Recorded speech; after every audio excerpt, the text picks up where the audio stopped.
What's up, everyone, and welcome to Clear Talk. So we have the day 2 of the DNC, which happened yesterday, of course, and we're going to go over a little bit what happened, the speeches and stuff. You had the main big ones were Bernie, and of course the Obamas, Michelle Obama and Barack Obama, ended out the night.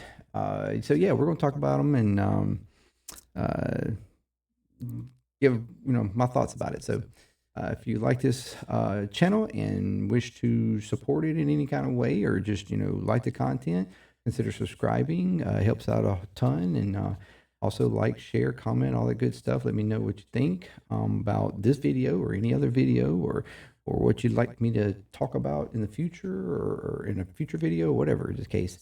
That it'd help me out a lot, help out the channel a lot, to grow the community, and so we can have more clear talk across uh, uh, across the channel. So yeah, so last night was day 2 of the DNC, and it pretty much it started on time, on time for one, and pretty much had a start where Kamala, well,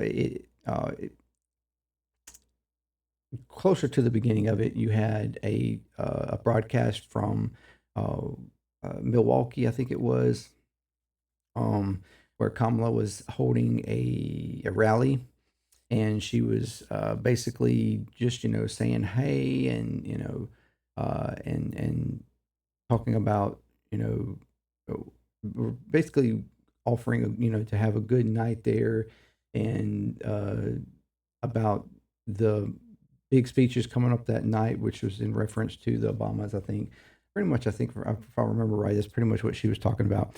And then she gave it back to the DNC.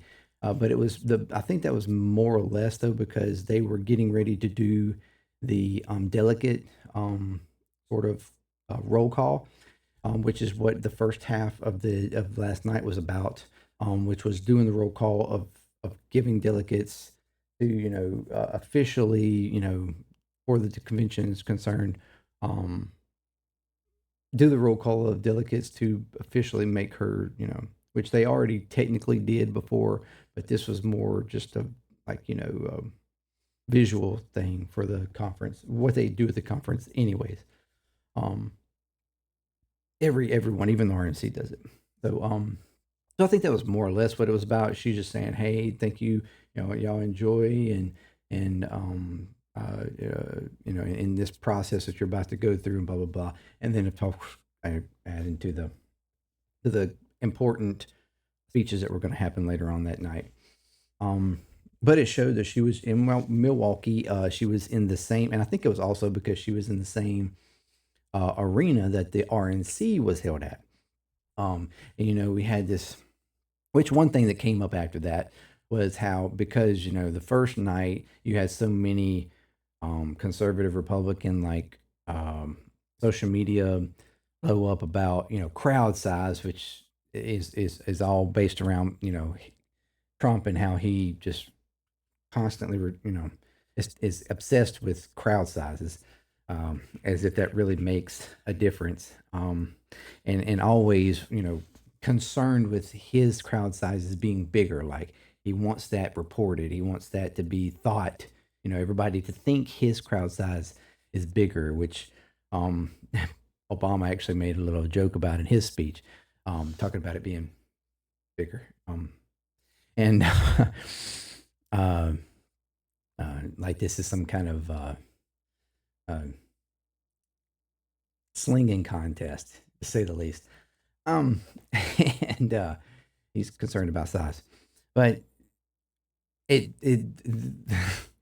so there's immediately like a thing that goes on, of course, in the Democratic sphere, online and stuff, showing, comparing her crowd size in Milwaukee versus RNC's crowd size the very first night of the RNC.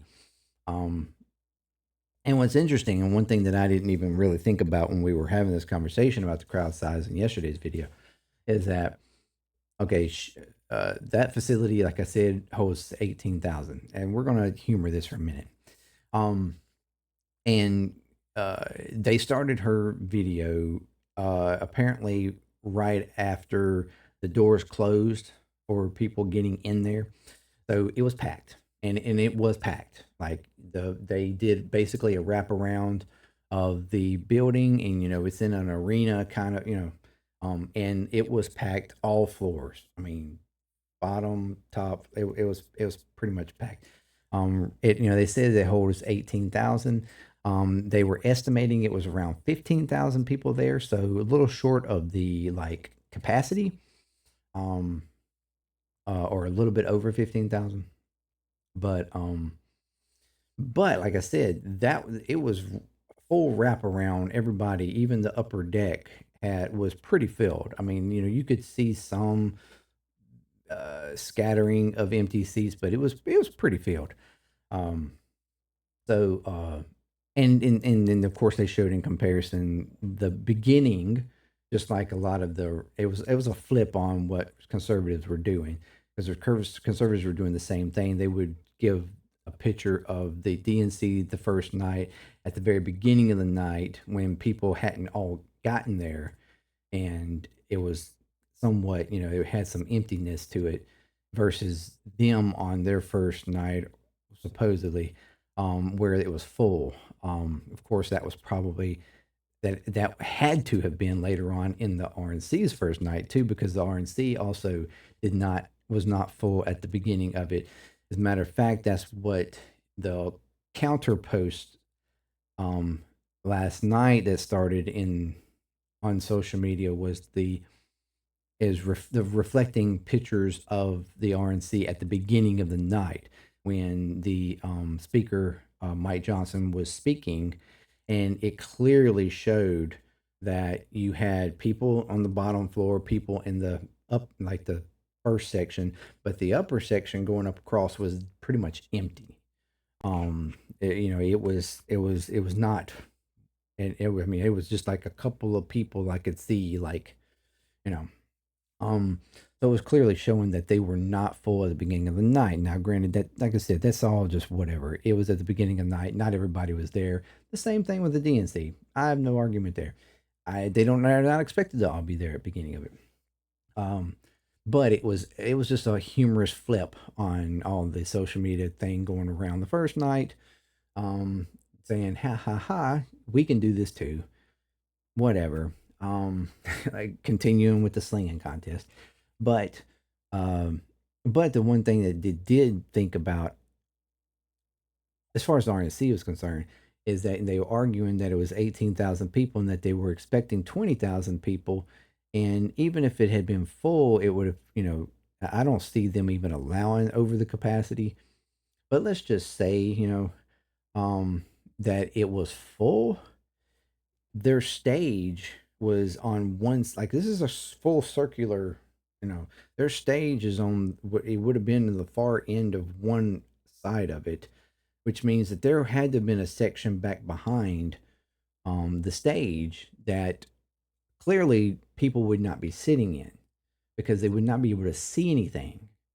Um, so there's no way that it was full to capacity, at least not, you know, at least not in that section. And that section, I'm sure, probably could hold at least 1,000 or two. So there's no way that that was filled, or had anybody back there behind, behind that area.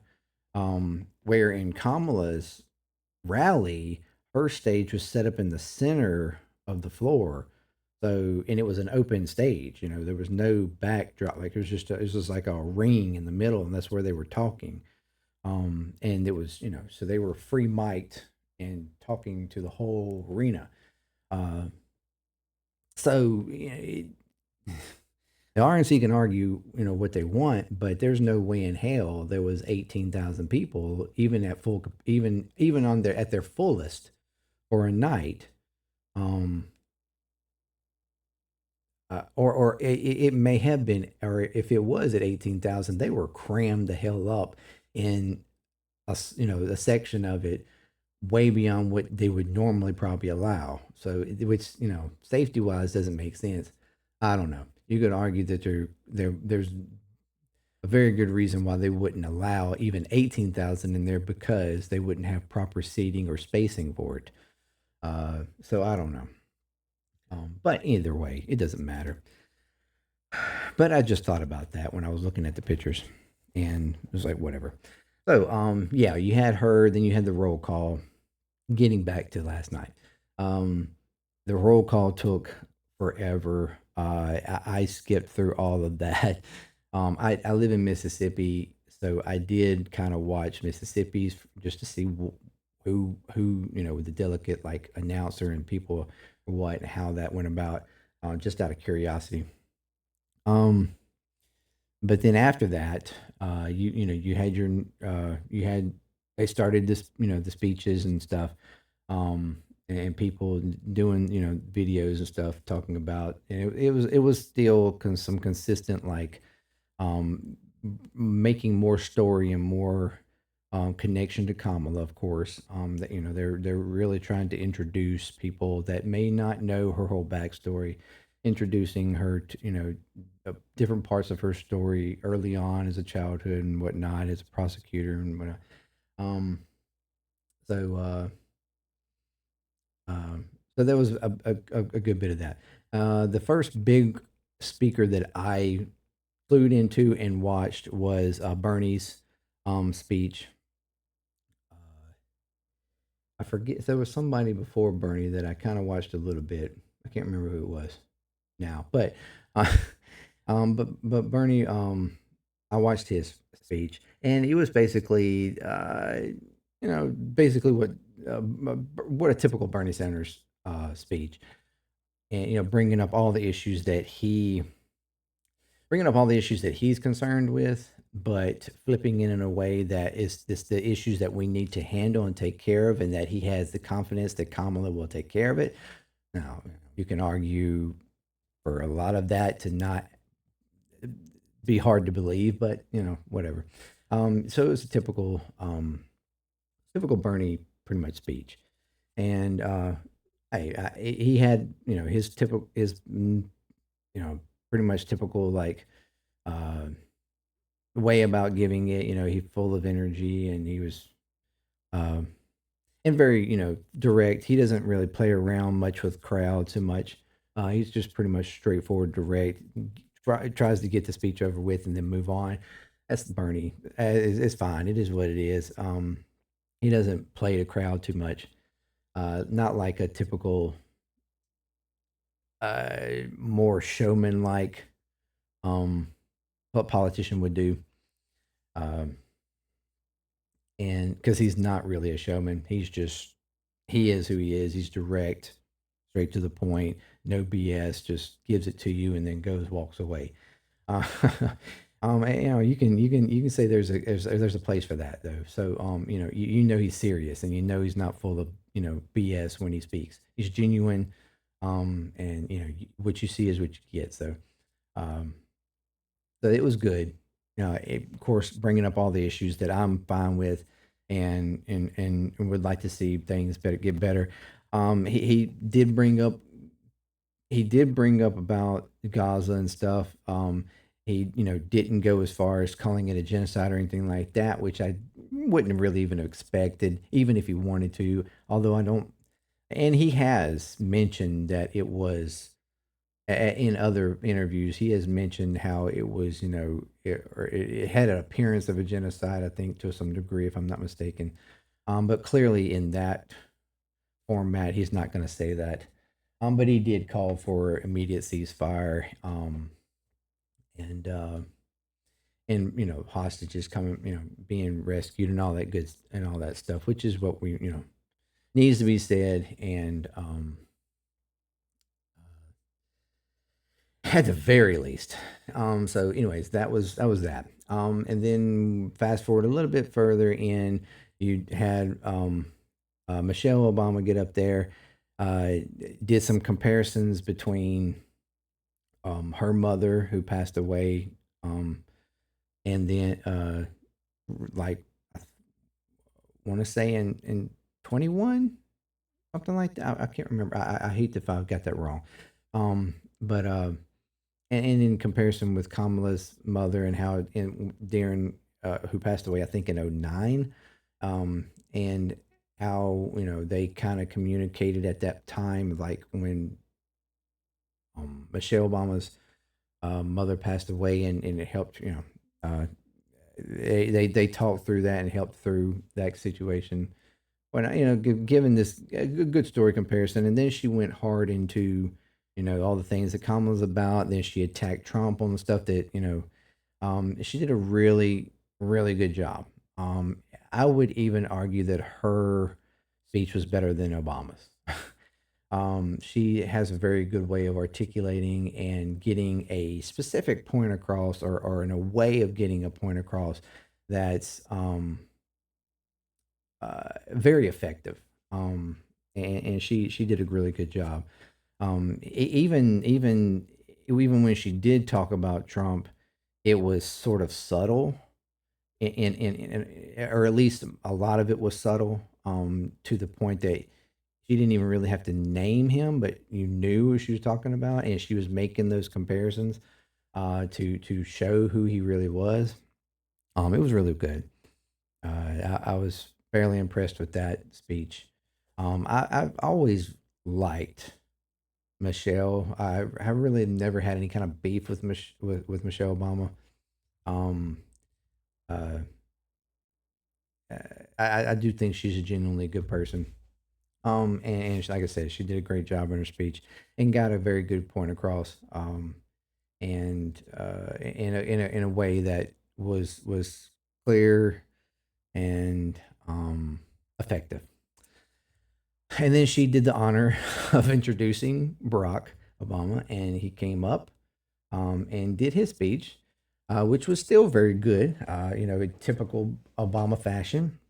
A little bit more of his freelance type of fashion, where he is kind of like that. I feel like he has two different like um, flows, cadence flows and stuff, or he has shown a different one at least since not being president versus when he was president. When he was a president, it was very kind of formally there was a certain cadence that everybody kind of like made. Well, I don't know, made fun of, but um, it was unique, I guess you'd say. But since he has not been president, he's gotten a little bit more of a free flow type of cadence, the way he gives um a speech now, which I actually like better. I think he does better this way than when he did as a president. Now, like I said, I have my issues with Obama and some things that he did during his presidency that I didn't agree with or thought wasn't good enough. Um, he did some good stuff. Don't get me wrong. He wasn't like, I mean, he was like he was a fairly good president. One of the better presidents we've had in quite a few decades. Um, but there was just I had issues with some of his foreign stuff, and um, particularly that. But but outside of that, he did a good job. He, like I said, he had his little joke moments, which he was good with, especially in sort of poking at Trump. Um, like I said, he made the uh, funny bit about the crowd size, um, and which I'm sure there's going to be some arguing that that was low hanging fruit, and it probably was, but it's still funny, and and it's not like it's not true. So, but yeah, he did a pretty good job as well. And ended out the night. Got the they both talked about. I think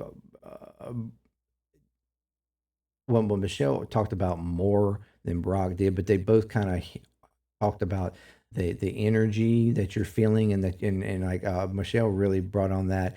how there's most certainly a something changing, a movement happening, something is awoken uh, in the Democratic Party, and in just like uh, the base, like as a whole, all the way across, different party ideologies.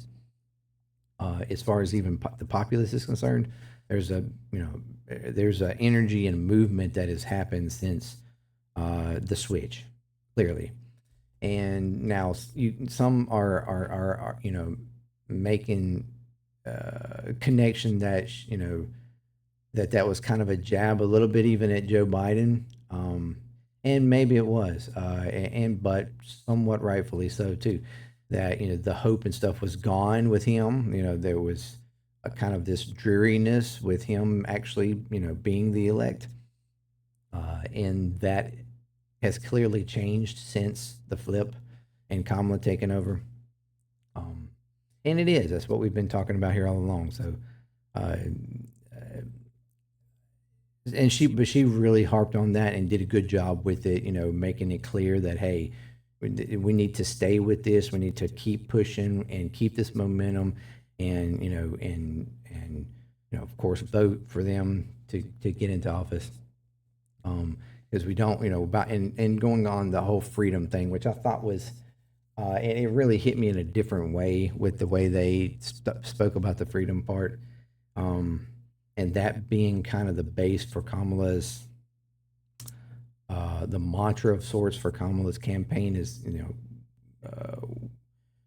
voting for freedom, the freedom to actually, for everybody, all around freedom for everybody to live how they want, with who they want, freedom for everything, all these things that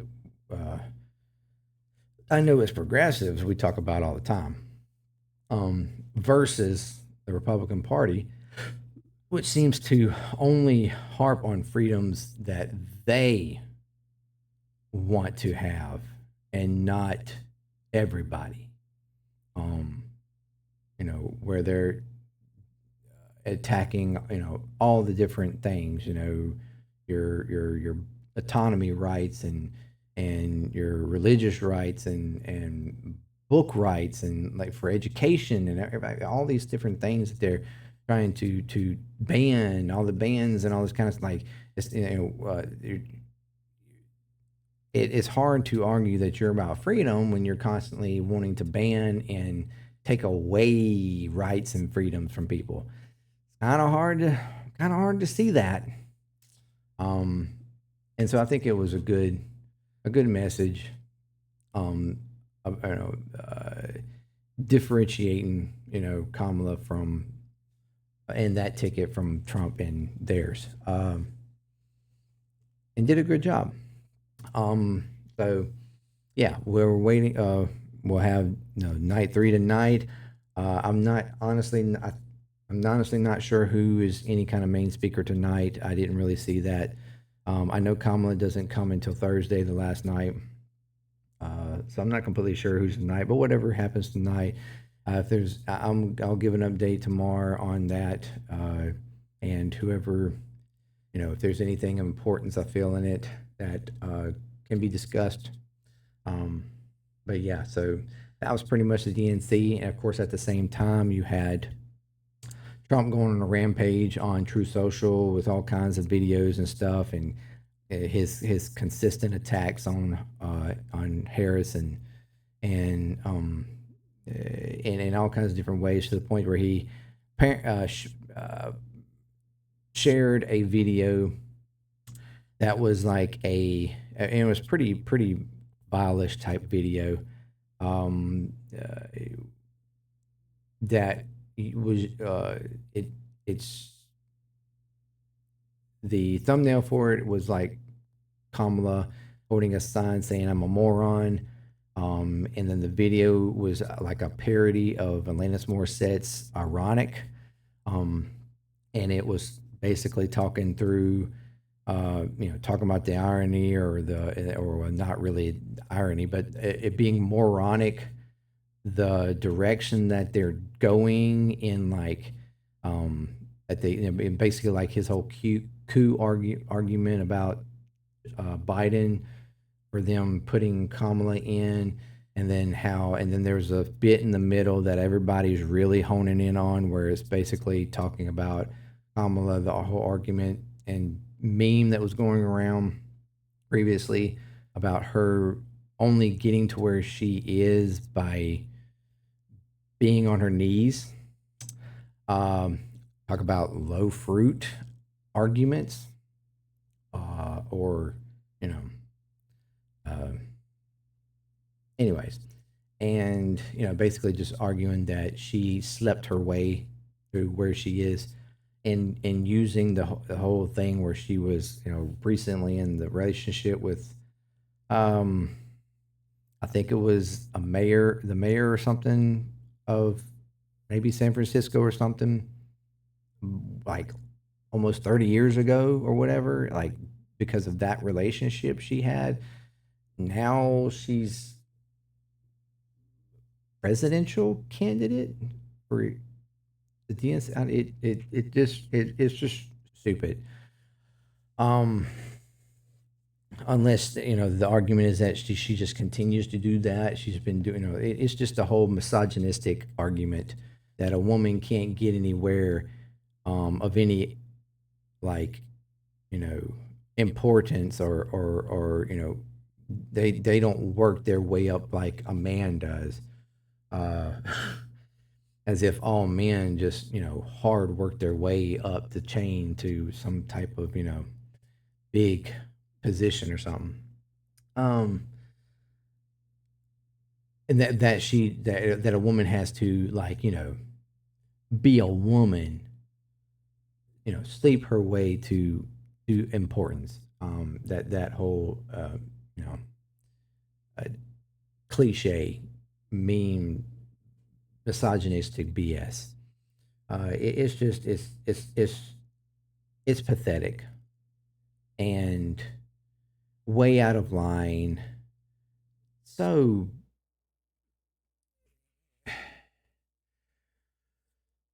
old school. It's pathetic.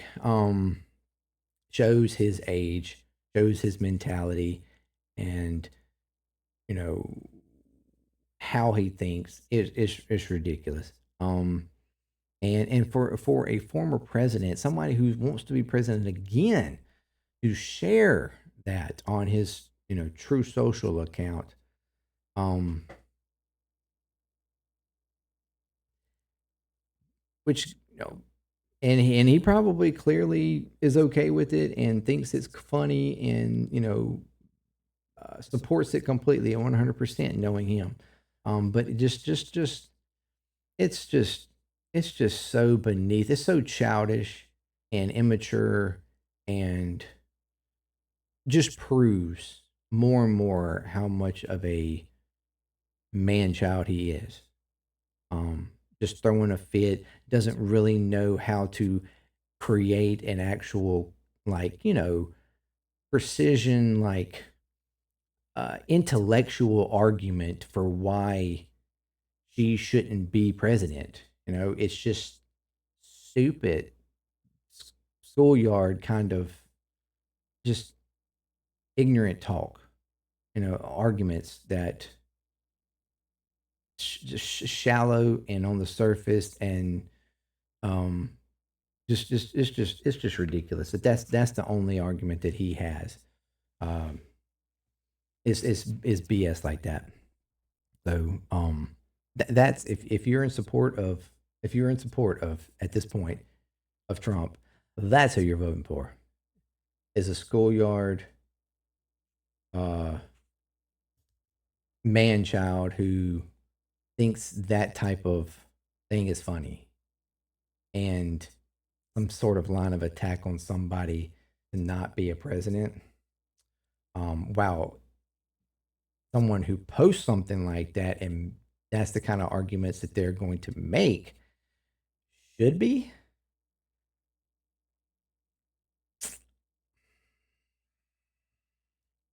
Um, wow. So yeah, you might want to, reprioritize your morality, and your concept of what is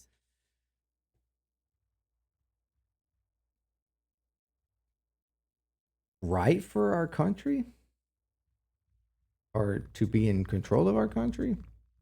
I don't know.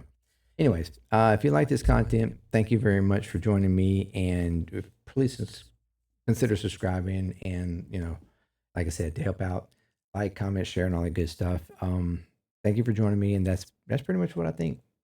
Day 2, and like I said, I'll do a video for day 3 tomorrow.